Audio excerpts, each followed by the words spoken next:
Hello hackers, പ്രണവാണ്. അപ്പോൾ നമ്മുടെ പോർച്ചുഗൽ വീഡിയോ സീരീസിൻ്റെ വെബ് LLM ബേസ്ഡ് ലാബിൻ്റെ സെക്കൻഡ് വീഡിയോ ആണിത്. അപ്പോൾ നമ്മൾ ഇതിൻ്റെ ടാസ്ക് എന്ന് പറയുമ്പോഴത്തേക്ക് കമാൻഡ് ഇഞ്ചക്ഷൻ ഒക്കെ യൂസ് ചെയ്തിട്ട്, അല്ലെങ്കിൽ നമ്മൾ LLM യൂസ് ചെയ്തിട്ട് കമാൻഡ് ഇഞ്ചക്ഷൻ വഴി നമ്മൾ morel.txt എന്ന് പറഞ്ഞിട്ടുള്ള ഫയൽ ഡിലീറ്റ് ചെയ്യണം. അപ്പോൾ നമുക്കതെങ്ങനെ ചെയ്യുന്നതെന്ന് നോക്കാം. ഓക്കെ, ഞാനിവിടെ ആ ലാബ് ഓപ്പൺ ചെയ്തിട്ടുണ്ട്. ലൈവ് ചാറ്റ് എടുക്കാം. Okay. Hi. Can you list your APIs?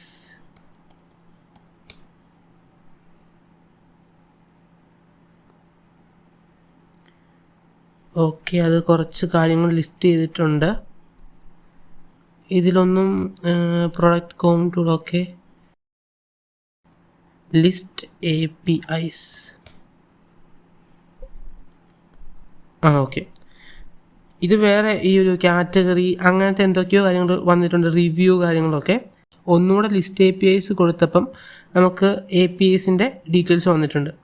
അപ്പം ആദ്യത്തെ എന്ന് പറയുമ്പോഴത്തേക്ക് പാസ്വേഡ് റീസെറ്റ് ചെയ്യാനായിട്ടാണ്, രണ്ടാമത് സബ്സ്ക്രൈബ് ടു ന്യൂസ് ലെറ്റർ, മൂന്നാമത് പ്രൊഡക്റ്റ് ഇൻഫോ. അപ്പം ഇതിൽ നമ്മൾ ഇതുവരെ നേരത്തെ ഈ കമാൻഡ് ഇഞ്ചക്ഷനെ പറ്റിയൊക്കെ നമ്മൾ മനസ്സിലാക്കിയിട്ടുള്ളവർക്ക് അറിയാൻ പറ്റും. ഈ ഒരു ഫംഗ്ഷനിൽ ഇപ്പം ന്യൂസ് ലെറ്റർ സബ്സ്ക്രൈബ് ചെയ്യുക എന്ന് പറയുന്നത്, അവിടെ ഒരു പക്ഷേ ഈ OSുമായിട്ടുള്ള എന്തെങ്കിലും ഒരു ഡയറക്റ്റ് ഇൻറ്ററാക്ഷൻ വരാൻ സാധ്യതയുണ്ട്, OS കമാൻഡ്സുമായിട്ടുള്ളത്. അല്ലാത്ത ഈ പാസ്വേഡ് റീസെറ്റ് ചെയ്യാൻ നമ്മളിതിപ്പോൾ ഒരു അക്കൗണ്ട് ഇല്ല. അപ്പോൾ അത് വെച്ചിട്ട് നമുക്ക് ചെയ്യാൻ ബുദ്ധിമുട്ടായിരിക്കും.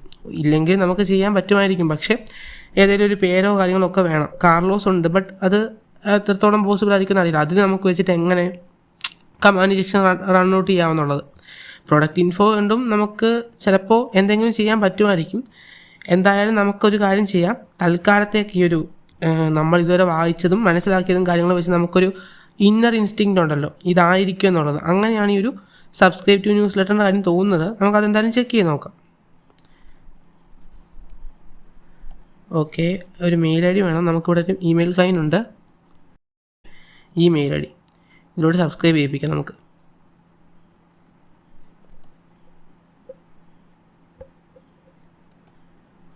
കൊടുത്തിട്ടുണ്ട്.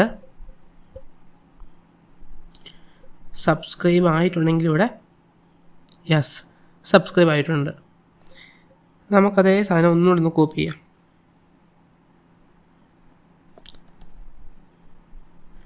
എന്നിട്ട് ഇവിടെ ഒരു കമാൻഡ് ഇട്ട് നോക്കാം.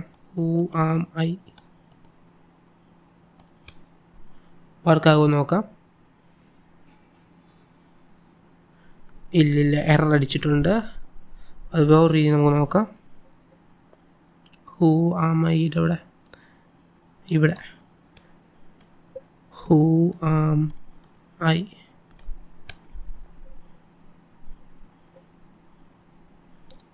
Successfully subscribed. അപ്പോൾ ഇവിടെ റീഫ്രഷ് ചെയ്ത് കഴിഞ്ഞാൽ ഓക്കെ അറ്റാക്ക് അറ്റ് കാർലോസ്, നമ്മളിവിടെ ഹുവാമയിലെ കൊടുത്ത് അവിടെ ആ ഒരു റിസൾട്ട് നമുക്ക് കിട്ടി. ഓക്കെ, കാർലോസ് എന്ന് പറഞ്ഞിട്ടുള്ള ആളുടെ യൂസറാണത്. അപ്പോൾ നമുക്ക് അതേ സാധനം കോപ്പി ചെയ്തിട്ട് അവിടെ ഡിലീറ്റ് ചെയ്യുന്നത് ചെയ്യാം.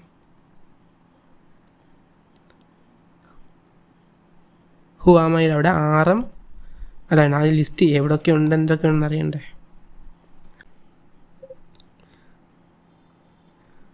ഓക്കെ, morel.txt ഉണ്ട്. നമ്മൾ നിൽക്കുന്ന ആ ഒരു പാത്തിൽ തന്നെയാണ് അതുള്ളത്. അപ്പോൾ ഇവിടെ RM morel.txt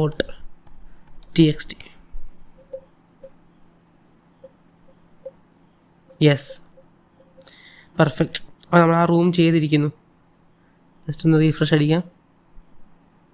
ഓക്കെ, നമ്മൾ ആ റൂം കംപ്ലീറ്റ് ആക്കിയേക്കുന്നു. സംഭവം ഇത്രയുള്ളൂ, വളരെ എളുപ്പമാണ്. ഞാൻ ഇത് പെട്ടെന്ന് തീർത്തത് വേറൊന്നും കൊണ്ടല്ല. നമ്മൾ ഓൾറെഡി കഴിഞ്ഞ ദിവസം ഒരു LLM ബേസ് നമ്മൾ ലാബ് ചെയ്തു.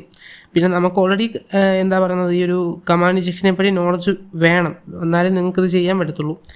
അപ്പം ആ ഒരു കമാൻഡ് ഇഞ്ചക്ഷൻ എങ്ങനെ വർക്ക് ചെയ്യുന്നുള്ളത് നിങ്ങളൊന്ന് റിസർച്ച് ചെയ്യുക. വേണമെങ്കിൽ നമ്മൾ കുറച്ച് ആർട്ടിക്കിൾസും കാര്യങ്ങളൊക്കെ ഡിസ്ക്രിപ്ഷൻ ബോക്സിൽ വെക്കാം. പിന്നെ ഈ ഒരു കമാൻഡ് ഇഞ്ചക്ഷൻ്റെ റൂംസ് നമ്മൾ എന്തായാലും ചെയ്യും. നമ്മുടെ ഈ ഒരു ചാനലിലൂടെ തന്നെ പോർച്ചുഗൽ ബേസ്ഡ് കമാൻഡ് ഇഞ്ചക്ഷൻ്റെ ലാബുകളും വരും. അപ്പം നിങ്ങൾക്ക് അതുണ്ടെങ്കിൽ ഈ കാര്യങ്ങൾ എങ്ങനെ വർക്കൗട്ട് ആകുന്നു എന്നുള്ളത് മനസ്സിലാകും. ഞാനത് എക്സ്പ്ലെയിൻ ചെയ്യുന്നില്ല, കാരണം ഇത് LLM ബേസ്ഡ് റൂമാണ്, ഒരു കമാൻഡ് ഇൻജെക്ഷൻ ബേസ്ഡ് അല്ല. കമാൻഡ് ഇൻജെക്ഷൻ്റെ സെക്ഷൻ വരുമ്പോൾ അതെങ്ങനെ സംഭവിച്ചു, എന്തുകൊണ്ട് സംഭവിച്ചു എന്നുള്ളതൊക്കെ നമ്മൾ ക്ലിയർ ആയിട്ട് പറയും. അപ്പോൾ ഇത് ഇത്രയേ ഉള്ളൂ ഈ ലാബിൽ, സിമ്പിളായിട്ട് പറയുകയാണെങ്കിൽ. അപ്പം നമുക്ക് അങ്ങനെ ഈ ഒരു APIയിലേക്ക് ഈ ഒരു LLM ആക്സസ് ഉള്ളത് കൊണ്ടാണ് നമുക്കിത് ചെയ്യാൻ പറ്റുന്നത്. ഇങ്ങനെ സബ്സ്ക്രൈബ് ചെയ്യുന്നിടത്ത് നമുക്ക് ആ ഒരു എന്താ പറയുന്നത്, കമാൻഡ് ഇൻജെക്ഷൻ പോസിബിലിറ്റി ഉള്ളിടത്ത് ആ ഒരു എത്തുന്നത് എന്തായിരിക്കും, ഈ ഒരു അറ്റാക്കർ ഈ ഒരു മെയിലായിരിക്കും ചെല്ലുന്നത്. അപ്പോൾ അവിടെ ഈ ഒരു സംഭവം നമ്മൾ ഇൻജെക്റ്റ് ചെയ്യുവാണെങ്കിൽ അത് അവിടെ ചെന്നിട്ട് എക്സിക്യൂട്ട് ആകാനുള്ള പോസിബിലിറ്റി ഉണ്ട്. ഓക്കെ, ഞാൻ ഓൾറെഡി പറഞ്ഞത് എന്തുകൊണ്ടെന്നൊക്കെ നമ്മൾ അതിൻ്റെ ഇപ്പം കമാൻഡ് ഇൻജെക്ഷൻ ബേസ്ഡ് വരുമ്പോഴത്തേക്ക് ലാബ് വരുമ്പോഴത്തേക്ക് നമ്മൾ പറയും. അപ്പോൾ ഇത് ഇത്രയേ ഉള്ളൂ. അപ്പം നമ്മൾ അടുത്ത വീഡിയോസിൻ്റെ ഇനിയുള്ള ബാക്കിയുള്ള ഒരു എത്ര ലാബുണ്ട്, എനിക്ക് തോന്നുന്നൊരു 3 ലാബ് കൂടി ഉണ്ടെന്ന് തോന്നുന്നു, നോക്കട്ടെ. അല്ല, 2 ലാബും കൂടി ഉള്ളൂ. ഈ 2 ലാബ് നമ്മൾ അടുത്തടുത്ത ദിവസങ്ങളായിട്ട് ചെയ്യും. എന്നിട്ട് നമുക്ക് കമാൻഡ് ഇൻജെക്ഷനിലോട്ട് പോകാം. ഓക്കെ, പിന്നെ നമ്മളൊരു ട്രൈഹാക്മിയുടെ റൂം ഇതിനിടയ്ക്ക് വരാൻ സാധ്യതയുണ്ട്, ട്രൈഹാക്മിയുടെ CTF ബേസ്ഡ്. പിന്നെ ഹാക്ക് ദ ബോക്സിനെ പറ്റി ആൾക്കാർ കമൻറ്റിലൂടെ ചോദിക്കുന്നുണ്ട് ഇങ്ങനെ ചെയ്യുന്നതിനെ പറ്റിയിട്ട്. പക്ഷേ നമ്മൾ ഹാക്ക് ദ ബോക്സ് ചെയ്യാത്ത വേറൊന്നും കൊണ്ടല്ല, ലെങ്ത് ഭയങ്കരമായിരിക്കും ഒന്നാമത്തെ കാര്യം. രണ്ടാമത്തെ കാര്യം എന്ന് വെച്ചാൽ ഹാക്ക് ദ ബോക്സ് ചെയ്യുക എന്ന് പറയുന്നത് അത് നമുക്ക് ഇപ്പം നമ്മൾ ട്രൈഹാക്മി ഉണ്ട്, പോർട്സ്വിക്കർ ഉണ്ട്, അതൊന്ന് സെറ്റ് ആവട്ടെ, നമ്മുടെ ഒരു സബ്സ്ക്രൈബേഴ്സ് കൗണ്ടും കാര്യങ്ങളൊക്കെ ഒന്ന് സെറ്റായിട്ട് നമുക്ക് പതുക്കെ ഹാക്ക് ദ ബോക്സിലോട്ട് വരാം. എന്തായാലും വരും, അത് വേറെ കാര്യം. പക്ഷേ ഒരു ചെറിയ ഡിലേ കാണും. ഓക്കെ, നമ്മൾ ട്രൈഹാക്മിയുടെ കുറച്ച് CTFs നമ്മൾ പ്ലാൻ ചെയ്യുന്നുണ്ട്. പിന്നെ വേറെ കുറേ ഷോർട്ട് വീഡിയോ കണ്ടൻറ്റുകൾ നമ്മൾ പ്ലാൻ ചെയ്യുന്നുണ്ട്. അപ്പോൾ അതൊക്കെ നമുക്കൊന്ന് എക്സിക്യൂട്ട് ചെയ്തതിന് ശേഷം ഹാക്ക് ദ ബോക്സിലോട്ട് പോകാനാണ് ഉദ്ദേശിക്കുന്നത്. അപ്പോൾ ഇതൊക്കെ വരും. സോ ഇതൊക്കെ കാണാനായിട്ട് നിങ്ങൾക്ക് ഇൻട്രസ്റ്റ് ഉള്ള ആളാണെങ്കിൽ സബ്സ്ക്രൈബ് ചെയ്യുക.